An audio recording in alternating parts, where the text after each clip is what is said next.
All right, man. So final game, man. Second to last game. Florida versus Ole Miss, man. Ole Miss been balling, man. I told y'all about QB1. Nobody wanted to believe me, man. I told y'all on my TikTok channel. Hey, I said, yo, you play Trinidad Champions QB1. You see what happens, and you see this team is balling, and they're playing at a high level this year, man. So Ole Miss is the real deal. And a lot of the reason is they was running with Austin Simmons, and you see, Trinidad Chambliss has been playing well. Yes, he came from a D2 school. But he's gotten better and better, man, every single week, and he's playing at a high level.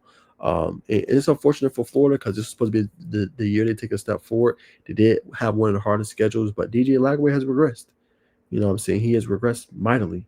12 interceptions this year, and he got benched last week for Tremel Jones, right? And we know how good their running back is. We know how good Jaden Ball is.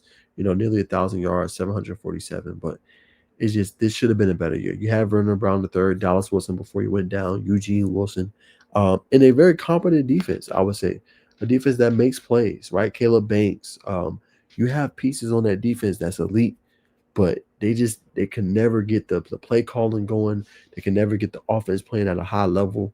In a disappointing season, they did fire Billy Napier and move on. But now it's like, what's next? And the next coach might not want Lagway as the quarterback.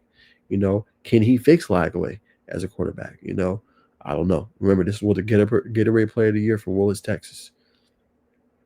I don't know, man. It looks like he's struggling. He's regressed a little bit. So, tough game. I mean, Ole Miss has been playing a little bit better defensively over the last few weeks. I think with Keywan Lacey running the ball, and how good he's been this season for the Rebels.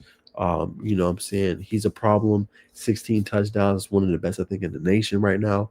And they got a quarterback that don't really turn over the ball. Say what you want about his completion rate, but Trinidad Chambers don't put the ball in harm's way, and he has so many receivers. Wallace the third, right? Caden Lee. You look at Hilton Deuce Alexander. Like he got so many weapons that to where it makes it really tough. So I think Ole Miss rolls. In this one, I think they beat Florida pretty good. Uh, Big time passing game, and they can run the ball at a high rate. And I think Ole Miss for once is in the driver's seat. I think they should be able to make a CFP, well, deservingly so. Only lost to Georgia, and this is a real deal team, and it's going to be exciting. All they got to do is handle business in their last three games. They should be able to punch their ticket to a CFP playoff. Well deserved first time I think in Ole Miss history they've been able to make a CFP. They should be able to. And it starts with getting a win against Florida at home. Obviously at Rebel Stadium. Do what you need to do, but Ole Miss should roll.